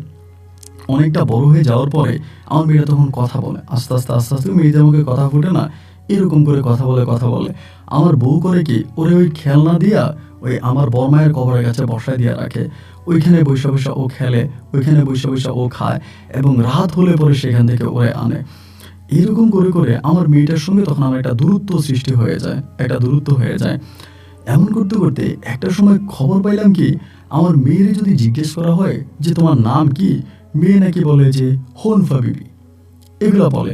১ম দিকে কিন্তু এগুলো বলত না এবং হঠাৎ করে আমি আমার স্ত্রীর মুখে এই কথা শুনতে পাই যে আপনার মেয়ের যদি কেউ জিজ্ঞেস করে যে তার নাম কি? সে বলে তার নাম নাকি হনুফা বিবি। তা আমি ১ম এ ভেবেছিলাম যে এই যে তারা এগুলো বলে, ছোট মানুষ তো, এর মুখ থেকে শোনে, ওর মুখ থেকে শোনে। হয়তো সবার মুখ থেকে শুনতে, শুনতে একটা সময় সে এগুলা বলতে শুরু করছে। হয়তো একটা সময় ঠিক হয়ে যাবে। এটাই ভেবেছিলাম। আস্তে, আস্তে, আস্তে, আস্তে করে বড় হইতেছে এবং বড় হইতে, হইতে আমার দাদি কিন্তু তখন বিছনায় পড়ে গেছে। বিছনায় পড়লেও কিন্তু বুড়ি শক্ত আছে। অতটা দুর্বল হয়ে যায় নাই। মানে ওই বিছনায় আছে কিন্তু সবকিছু বুঝতে পারে, দেখতে পায়। এমন করতে, করতে মাঝে, মাঝে আমার মেয়েটা করতো কি, এরকম করে যখন বড় হয় তখনও, যদি কেউ জিজ্ঞেস করে যে তোমার নাম কি? বলে আমার নাম হনুফা বিবি এবং তোমার জন্মসাল। ওই কিন্তু মানে আমার ওই বড় মায়ের জন্ম তারিখ কিন্তু ওর জানার কথা না। কোনোভাবে কথা না। কারণ আমার বড় মায়ের জন্ম তারিখ কিন্তু আমার যিনি হচ্ছে আমার বউ আছে, মানে আমার বউ জেসমিন আক্তার, সেও কিন্তু জানে না যে আমার বড় মায়ের জন্ম তারিখ কবে। এটা শুধু একমাত্র আমার জানে আমার দাদি। আমার মেয়েরে যদি জিজ্ঞেস করে যে তোমার জন্মসাল কবে, তুমি জন্মাইছো কবে, ও সেই ডেটটা বলে দেয় বরাবর, যেই ডেটে হনুফা বিবি জন্মাইছিল। আমি আমার দাদির মুখে জানতে পারি যে যেই ডেটটা আমি দাদির মুখে আমি জানছি তার মায়ের জন্মের, সেম ডেটটাই আমার মেয়ে বলতেছে। এগুলো বলার পরে তখন তো আমার মাথায় চিন্তার ভাঁজ পড়ে গেছে, আরে ব্যাপার কি, তাহলে তো এটা কোনো স্বাভাবিক বিষয় না। এবং এমন করতে, করতে আমার মেয়েটা চাল চলন, কথাবার্তা, তখন তার বয়স প্রায় আপনার ৭ থেকে ৮ বছরের কাছাকাছি হয়ে যায়। তো ৭-৮ বছরের মেয়ে কিন্তু ছোট না, ও কিন্তু বেশ বড়। এবং ও মাঝে, মাঝে এমন সব কিছু বলে ফেলতো যেটা কোনো স্বাভাবিক মানুষের সাথে যায় না। ওরে আমি মাদ্রাসায় ভর্তি করাই, ওইখানেও পড়াশোনা করে না, ওই পড়াশোনা করবে না। ওই মাদ্রাসায় গেলে ও হুজুরে যদি কোনোটা পড়া দিত, ও অগ্রিম বলে দিত। হুজুর বলতো একরকম, ও বলে আরেক রকম। মানে ওই হুজুরের কাছ থেকেও অনেকটা এক্সপার্ট, মানে অনেক কিছু জানে এবং কিছু, কিছু কথা বলে একেবারে মুরব্বীদের মতো। মানে একদম মুরব্বী সমাজ মানে মতো কথাবার্তা বলে। তা আমার মেয়ের মানে এই জিনিসগুলো তো কোনো মানে এই জিনিসগুলো আমার মেয়ের মাঝে থাকার তো কোনো যৌক্তিক কারণ আমি দেখতেছি না। তাহলে ঘটনা কি? আমার মেয়ে এরকমটা কেন করতেছে এবং কেনই বা সে বারবার, বারবার এই হনুফা বিবির মানে যেমনটি চেয়েছিল সে ঠিক তেমনটি হইতেছে। তখনও ভাই বুঝতে পারতেছিলাম না যে কি করা যায়, আমার মেয়েরে কিভাবে এখান থেকে ফিরিয়ে আনা যায়, কিভাবে ভালো করা যায়, কিভাবে কি করা যায়, কিছুই বুঝতেছি না। আল্লাহর কাছে প্রার্থনা করতেছি, আল্লাহ একটা উপায় বের করে দাও, একটা বুদ্ধি বের করে দাও খোদা, এভাবে তো কাটতে পারে না। আমার মেয়ে যদি এভাবেই হয়ে থাকে তাহলে আমি মেয়েটার আমি কী করব? আল্লাহ তো আমার আর কোনো সন্তানাদি দেয় নাই, আমার একটাই মেয়ে এবং এই মেয়েটার আমি মানুষের মতো মানুষ হিসাবে গড়ে তুলবো। অনেক ইচ্ছা ছিল মেয়েকে আমি দিনী লাইনে শিক্ষা দিব, আমি সেটাও দিতে পারলাম না। এবং তার যে হাঁটার একটা ভঙ্গিমা, ওই যে হাঁটে এবং ওই হাঁটা দেখলে আমার দাদি আমারে বলে সে নাকি একেবারে অবিকল হনুফা বিবির মতো হাঁটে। হনুফা বিবি যেমন করে হাঁটতো তেমন করেই হাঁটে। তার হাঁটার চলন বলন একেবারে সম্পূর্ণ রকমের আলাদা। সে যে ভাত খাইতো তার ভাত খাওয়ারও ধরন ছিল অন্যরকম। আমার দাদি আমাকে বারবার বলে, হাফেজ ইব্রাহিম হোসেন, তোর মেয়ে যেভাবে ভাত খায় আমার মা সেম একইভাবে ভাত খাইতো। তোর মেয়ে যেভাবে হাঁটে আমার মা সেম একইভাবে হাঁটে। আমার দাদি তখন মানুষের কাছে বলা বলি করতেছে যে মৃত্যুর ১২০ বছর পর নাকি হনুফা বিবি ফিরে আসে আমার মেয়ের মাধ্যমে। মৃত্যুর ১২০ বছর পরে হনুফা বিবি ফিরে আসে আমার মেয়ের মাধ্যমে। এইটা তখন আমার এলাকাতে আস্তে, আস্তে করে পুরোপুরিভাবে জানাজানি হয়ে গেছে। সবাই জেনে গেছে বিষয়টা এবং জানার পরে এত বৎসর পর্যন্ত, এত দিন পর্যন্ত যে জিনিসটা আমি ধামাচাপা দিয়ে রেখেছিলাম যে কোনোভাবেই এটাকে আবার মাজারের মতো না হয়, এবার আমার মেয়েরে কেন্দ্র করে শুরু হলো এক রমরমার ব্যবসা। আমি তো ধরেন বাড়ি থাকি না, ঘরে থাকি না। আমি তো আপনাকে বলেছি আমার মাহফিল থাকে, বাজারে একটা দোকান আছে, আবার ধরে নিজে একটা মাদ্রাসায় চাকরি করি। এই সমস্ত কিছু করতে গিয়ে বাড়িতে সময় দিতে পারি না। এই আমার বউ জেসমিন আক্তার তখন করে কি, গোপনে গোপনে বিভিন্ন মানুষের পানির বোতল এটা সেটা আইনা আমার মেয়ে এই হালিমা আক্তারকে দিয়ে ফু দেওয়ায়। হালিমা আক্তার ফু দিয়ে দিলে নাকি সমস্ত রোগের চিকিৎসা হয়ে যায়। হালিমা ফু দিয়ে এটা যদি আপনাকে দেয়, সেই পানি আপনি খাবেন, আপনার ক্যান্সারের মতো রোগ নাকি ভালো হয়ে যায়। এই সমস্ত কথাবার্তা বলে। প্রথম দিকে কিন্তু আমি এটা অতটা খেয়াল করি নাই। একটা পর্যায়ে দেখলাম কি যে বাড়ির মধ্যে এরকম আমারে দেখলে পুরো বাড়ি ক্লিয়ার, কোনো মানুষ নাই, বাড়ি পুরো শান্ত, একেবারে নীরব, কোনো সমস্যা নাই। বাট আমি না থাকলে দেখি কি যে মানুষের ভিড় জমে যায়, মানুষের লাইন জমে যায়, এবং সবাই তখন এই ঘটনাগুলো ঘটায়। তা আমি তখন আমার মায়ের একদিন বললাম যে, মা ঘটনা কি, এত অপরিচিত মানুষ আমাদের বাড়িতে আসে, এখন কি মাজার কি আবার আগের মতো হয়ে গেল, ওইটা কি আবার মাজার হয়ে গেছে? আমার মা তো কোনো কিছু বলে না। পরে এলাকার লোকজনের কাছ থেকে জানতে পারে যে আমার মেয়ে নাকি পানি পড়া দেয়। তো মেয়েটার তো তখন বড় হয়েছে, বুঝ হয়েছে, বয়স হয়েছে। আমি আমার মেয়েটার একদিন ডাক দিয়ে বললাম, মারে তুই তো দিন লাইনে পড়াশোনা করিস নাই, তুই তো জানিস না ইসলামী এই জিনিসগুলো হারাম, এই জিনিসগুলো হালাল। এই যে পানি পড়া দেওয়া, ঠিক আছে আমাদের রাসূলও পানি পড়া দিত, তবে কিছু নিয়ম নীতি আছে, এই নিয়মের বাইরে যাওয়া যাবে না। এই যে তুই পানি পড়া দিচ্ছিস বা মানুষ নিশ্চিত ভাবতেছে তোর পানি পড়ায় রোগ ভালো হয়ে যায় এবং তোরে দেখে সবাই সম্মান করে। আমি এরকমও দেখেছি আমার মেয়ের পায়ের কাছে সেজদা দিচ্ছে, মেয়ে দাঁড়ায় আছে, আইসা মেয়েরই সেজদা দিতেছে। তাই বললাম যে, মা এগুলো কিন্তু ঠিক না, কোনো আল্লাহর বান্দা আল্লাহ ব্যতীত কারো কাছে মাথা নত করবে না। আর কেন মানুষ তোর কাছে এসে সেজদা দেয়, এটা তোমার খুব খারাপ, তুই এগুলো করিস না। আমার মেয়ে আমারে তখন বলে কি জানেন, আমার চোখের সামনে আমারে বলে, এই তুই এগুলা কারে বলিস? একই মানে দিনে বেলা, দিনে দুপুরে, কিন্তু রাত্রে না। এই তুই এগুলা কারে বলিস? তুই আমারে চিনিস? আমার মেয়ে আমারে বলে। আমি কি বলিস তুই মা, এগুলো কি বলিস? আমি তোরে চিনবো মানে? বলে তুই কারে মা ডাকিস, কারে মা ডাকিস? আমি বললাম যে তুই কি মা, কি তুই কি বলিস? পরে বলে আমার নাম কি? আমি বললাম যে তোমার নাম হালিমা আক্তার। বলে না, আমার নাম হনুফা বিবি। তাই বললাম যে তোমার নাম হনুফা বিবি? বলে হ্যাঁ আমার নাম হনুফা বিবি। তাই আমি বললাম যে মারে তুই কি ভালো হবি না, তুই কি এসব থেকে ফিরে আসবি না? ওই তখন আমার কিছু কথা বলতে শুরু করলো, ধরেন যেগুলো আমি ব্যতীত, মানে আমার এই কথাগুলো আমি ব্যতীত দ্বিতীয় কেউ জানার কথা না। কিছু মানুষের কিছু গোপন কথা থাকে না, ব্যক্তিগত কথা, পার্সোনাল কথা, এইরকম কিছু কথা আমার মেয়ে দেখে আমারে বলতেছে যে তুই অমুক তারিখে এটা করছিস, তমুক তারিখে সেটা করছিস, তুই এই করছিস সেই করছিস, এগুলো কি মিথ্যা কথা? আমি তো তখন অবাক হয়ে তাকিয়ে আছি, কি রে আমার মেয়ে সব জানে কি করে? আমি তখন বললাম যে মা তুমি এগুলো কেমনে জানো? মা তোমার এগুলো কে বলছে? আমি সব জানি, তুই কারে মা ডাকিস? আমি হনুফা বিবি, আমি অমুক সালে জন্মাইছি, অমুক সালে মরছি, আমি এখন আবার আসছি, আমি তোর পরিবারে থাকতেছি। মানে ওর কথাবার্তা পুরো পরিবর্তন। তা আমি ভাবলাম যে মনে হয় জিন টিনে ধরছি এই টাইপের কিছু। আমি তখন আমি যেহেতু হুজুর মানুষ, আমার মতো করে ওই যে জিন যে চিকিৎসা করে, জিনি চিকিৎসা করি। দেখলাম যে না রে ভাই, কোনো জিনের চিকিৎসা কাজ হইতেছে না, এরকম কোনো কিছুই নাই।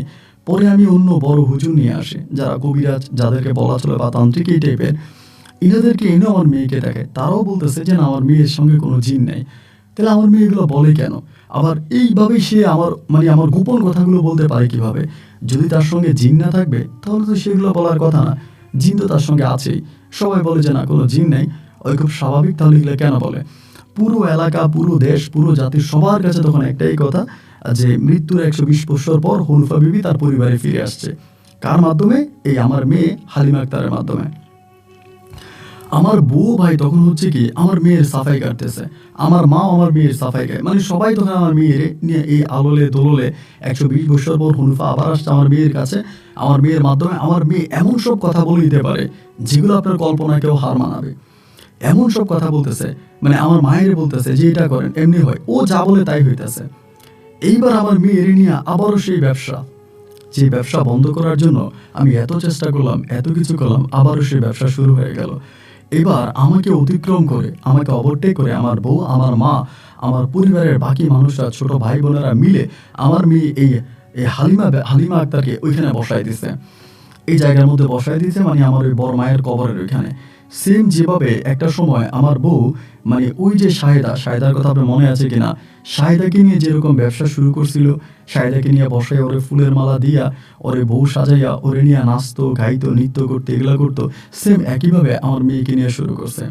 তো মেয়েকে নিয়ে শুরু করার পরে একদিন এই ঘটনার কিছুদিন পরে একদিন রাতের বেলায় আমার মেয়েটারে আমার খুব রাগ হয়েছে। তোর পড়াও নাই লেখাও নাই, তুই এই মাজারের মধ্যে ভণ্ডামি করতেছিস, এগুলা কেন করিস? এই রাগ এবং ক্ষোভের মুখে আমি একদিন আমার মেয়েটারে রাত প্রায় 12টা বাজে খুব মারছি। একেবারে দরজা জানালা বন্ধ করে ইচ্ছা মতো মারছি। আমি ওরে মারতেছি আর আমারে বলতেছে আমি হুনুফা বিবির কাছে চলে যাব। তুমি যে আমার মারতেছ, হুনুফা বিবি দাঁড়ায় আছে, হুনুফা বিবি কিন্তু দেখতেছে, হুনুফা বিবি কিন্তু তোমার খবর ছুটাবে, তোমার কিন্তু ক্ষতি করবে, আমি কিন্তু হুনুফা বিবির কাছে চলে যাব। আমার মেয়ে আমার এগুলা বলে। এই মারতে মারতে তখন করছি কি, পিছনে একটা দরজা ছিল, এই পিছনের দরজা দিয়ে বাইরে দৌড় দিয়ে চলে গেছে। দৌড় দিয়ে চলে যাওয়ার পরে কিরে কই গেল, আমার বউ আমার মা আমরা সবাই তখন খুঁজতে শুরু করলাম। ওরে খুঁজলাম, নাই নাই নাই নাই নাই। সকালবেলা দেখি কি জানেন, ওর পায়ে যে জুতা ছিল ওই জুতাগুলো এই হনুফা বিবির কবরের সামনে, মানে কবর বলতে যে মাজার ছিল ওইটার সামনে ওর জুতা, কিন্তু ও নাই।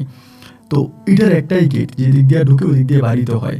তো ওর জুতা যেহেতু এখানে আছে, ও আশেপাশে আছে। সারাটা দিন ওরে তন্ন করে খুঁজলাম, ও নাই নাই নাই নাই নাই, ওরে আর পাওয়াই গেল না। এইভাবে খুঁজতে খুঁজতে দেশে এখানে সেখানে বিভিন্ন জায়গায় তখন গোয়েন্দা লাগাই দিলাম যে কই গেছে, এবং হারানো বিজ্ঞপ্তি দিলাম, মাইকিং করলাম, এলাকার বিভিন্ন জায়গায় খবর পাঠালাম যে ও কোথায় গেল, ওরে খুঁজে বের করার জন্য। কিন্তু কোথাও ওর কোনো সন্ধান পাওয়া গেল না। কোথাও ভাই ওর কোনো সন্ধান পাওয়া গেল না। ও কই চলে গেছে তা কেউই বলতে পারে না, মানে কেউই বলতে পারে না যে ও কোথায় আছে। কি করব না করব কোনো কিছুই মাথায় আসতেছে না। এবং এরকম করে আমার বউ তখন আমার সঙ্গে খারাপ ব্যবহার করতেছে, তোমার কারণে মেয়েটা হারাই গেল, তোমার কারণে মেয়েটা চলে গেছে। এর ভিতরে হঠাৎ করে হলো কি, এই ঘটনার প্রায় আপনার মাসখানেক পরে, 1 থেকে 1.5 মাস পরে একদিন আমি হঠাৎ করে খবর পাইলাম আমার মেয়ে নাকি বাড়িতে আসছে। এই ঘটনা মানে 1-1.5 মাস পরে বাড়িতে আসার পরে আমি দৌড়ে আসলাম। আসার পরে দেখলাম সবাই আমার মেয়ের নিয়ে গোল করে বসে আছে, আমার মেয়ে উঠানে বসে আছে, সবাই তার সঙ্গে কথা বলতেছে। আপনি শুনলে হাসবেনও। আমার মেয়ে বলতেছে সে নাকি হনুফা বিবির কাছে গেছে, হনুফা বিবি নাকি তারে রাখছে, তারে খাওয়াইছে এবং তার এত যত্ন করছে, এটা করছে ওইটা করছে, মানে বিভিন্ন কিছু বলতেছে। তারে নিজের হাতে খাওয়াইতো, তারে রাখতো। হনুফা বিবি যেখানে থাকে জায়গাটা খুবই সুন্দর, এখানে অনেক মানুষ আছে, আরও অনেকেই আছে, এবং এইরকম করে তারে বলতে শুরু করে। আমার মেয়ের কথাবার্তা শুনে আমি তখন পুরোপুরি শিওর হয়ে গেলাম যে আমার মেয়েকে জিনে ধরছে, তারে জিনে ধরছে। এবং জিনেরা মাঝে মাঝে হয় না যে মেয়েদেরকে বা আমাদেরকে নিয়ে যায়, নিয়ে গিয়ে তাদের ওখানে আটকায় রাখা আবার ছেড়ে দেয়। আমি তখন পুরোপুরি শিওর হলাম যে আমার মেয়ের নিয়ে গেছে। তো একজন হুজুর আছে আমার বেশ পরিচিত ভালো মানের, ওনার কাছে তখন গেলাম, যে সব কিছু বিস্তারিত জানাইলাম। উনি ওইখানে বসে চালান দিছে, চালান দিয়ে তিনি বলতেছে যে হাফিজ ইব্রাহিম হোসেন, আপনার মেয়ের সঙ্গে আমরা কোনো জিনের আলামতে দেখতে পাই না, তার সঙ্গে জিনের কোনো ছিটি ফোটারও সম্পর্ক নাই, এবং আপনার মেয়ে যেগুলো করতেছে এগুলো কীভাবে করে এর কোনো ব্যাখ্যা আমি দিতে পারলাম না। এবার মানসিক ডাক্তারের কাছে নিয়ে যায়। মানসিক ডাক্তার বলে আমার মেয়ের মাথার মধ্যে সমস্যা আছে। তো মাথায় যদি সমস্যা থাকবে তাহলে এগুলো সে বলে কীভাবে? এগুলো তো মাথায় সমস্যা থাকলে বলার কথা না। 1 দিন 2 দিন হতে হতে এবার আরও মানুষ পাইছে, ওরা আবারও সে মাজারে বসাইছে।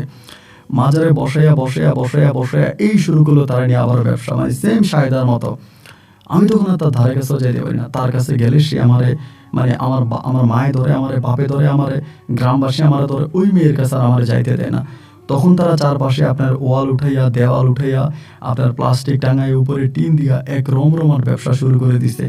যে জিনিসটার বিরোধিতা আমি জন্মের পর থেকেই করতেছি, মানে বুঝবার পর থেকে, এই জিনিসটা আমার মেয়ে এই হালিমাকে দিয়ে ভালোভাবে শুরু হলো। এইরকম করতে একদিন মাদ্রাসা থেকে আমার চাকরিটা চলে গেছে। যে মাদ্রাসায় চাকরি করি সে মাদ্রাসা থেকে চাকরি চলে গেছে। আমার বাড়িতে এই ধরনের শিরিক কাজ করা হয়, খারাপ কাজ করা হয়, এই জন্য মাদ্রাসার প্রিন্সিপাল আমাকে চাকরি থেকে বরখাস্ত করছে। এই ওয়াজ মাহফিলে যাইতে পারি না, যেমনটি সায়দা ছিল তেমনটি। এইরকম করতে একদিন রাতের বেলায় বেশ রাগ উঠে গেছিল। গাড়ি নিয়ে কোথা থেকে জানি আইছিলাম, মোটরসাইকেল নিয়ে। আসার পরে সেদিন আমি করছি কি জন্য জানি আমার এটা খেয়াল নাই, আমি কেরাসিন নিয়ে আসছিলাম। আসার পরে আমি তখন করলাম কি, এই রাতের বেলা ওখানে বাদ্যযন্ত্র বাজাইতেছে, রাত তখন প্রায় আপনার 12টা কি 1টার মতো বাজে। এই ঢোল তবলা বাজাইতেছে, আমার মেয়ের গলায় ফুল দিয়ে রাখছে, ওই নাচতেছে, ওরাও নাচতেছে, এক এলাহি কাণ্ড। মানে তখন আর মানে কি করব না করব হিতাহিত বিবেকটা ছিল না। দিলাম ওই কেরাসিনের বোতলটা লইয়া দৌড় মাজারের দিকে। মাজারের দিকে দৌড় দিয়ে যাই করলাম কি এই কেরাসিনের বোতলটা খুলে দিলাম মাজারে ঢাইলা বলতে যেখানে হনুফা বিবির যে কবর আছে কবরের উপরে তারা যে গম্বুজ টম্বুজ বানাইছে এই প্লাস্টিক কাপড় টাপড় দিয়ে যে জিনিসটা বানাইছে এইটার উপরে মানে যে একটা কাপড় দিয়ে রাখে না মাজারের উপরে ওই কাপড়টা তো ওখানে দেওয়া। আমি করছি কি এই ইয়েটা নিয়ে কেরাসিনের বোতলটা নিয়ে আমি তখন করছি কি এর মধ্যে দিছি ঢাইলে কোনো কথা নাই দিছি মেজের কাঠি দিয়ে আগুন লাগাইয়া। আর আগুন লাগিয়ে দেওয়ার সঙ্গে সঙ্গে আমার মেয়ে করছে কি মানে আমার মেয়ে হালিমা আক্তার ওই আগুনের মধ্যে দিছে ঝাঁপ। মানে যেহেতু আপনার কেরাসিন তেলও ছিল বেশি, আগুনও ধাও ধাও করে জ্বলছে, আমার মেয়ে দিছে ওইখানে ঝাঁপ। এখন ঝাঁপ দেওয়ার পরে এই ঝাঁপ দিয়ে আমার মেয়ে করছে কি যে কাপড়টার মধ্যে যে আমি কেরাসিন দিয়ে আগুন লাগাচ্ছি এটারও জড়াইয়া ধরে এখানে গড়াগড়ি করতেছে। আমার মেয়ের শরীরের প্রায় আপনার এই 70% কাছাকাছি পুড়ে গেছে। পুড়ে যাওয়ার পরে বহু কষ্টের পরে মেয়ের এখান থেকে ধরাধরি করে তারে তখন আনা হয়েছে। আইনে তারা মানে হসপিটালে নিয়ে যায়। আমার মেয়ে 21 দিন পর্যন্ত হসপিটালে থাকে। 21 দিন হসপিটালে থাকার পরে 21 দিন পরে হসপিটালে আমার মেয়েটা মৃত্যুবরণ করে। হসপিটালে যখন মেয়েটা মৃত্যুবরণ করে আমি তখন খুব কষ্ট পাই। তার মেয়েটা এভাবে মারা গেল, মানে বড়ই হয়ে গেছে তখন, মোটামুটি বড় হয়ে গেছে। মেয়েটা মারা যাওয়ার সঙ্গে সঙ্গেই তখন করলো কি আমার বউ আরও গ্রামবাসী মিলে তখন কি আমার নামে দিল মামলা, হত্যা মামলা। আমার মেয়ে হত্যা মামলায় আমি তখন গ্রেপ্তার হয়ে যাই এবং তার আলামত দেখাইছে অনেকে অনেকভাবে যেভাবে পারছে আর কি আমাকে জায়গা থেকে সরানোর জন্য। আমার পরে তারা তখন এই মামলা দায়ের করে এবং করার পরে আমাকে তখন পুলিশে নিয়ে যায়। একদিন দুই দিন নয়, আমার মেয়ে হত্যা মামলায় আমি টানা 6 বছর জেল খাটি। 6 বছর জেল খাটি। এইভাবে কিন্তু জেল খাটার কথা না। আমার গ্রামের মানুষ যারা এই মাজারকে ভালোবাসতো এরাই মাজারকে কেন্দ্র করে আমার নামে তখন এই মামলাটা দায়ের করে এবং করার পরে তখন আমাকে এই 6 বছর জেলে রাখে।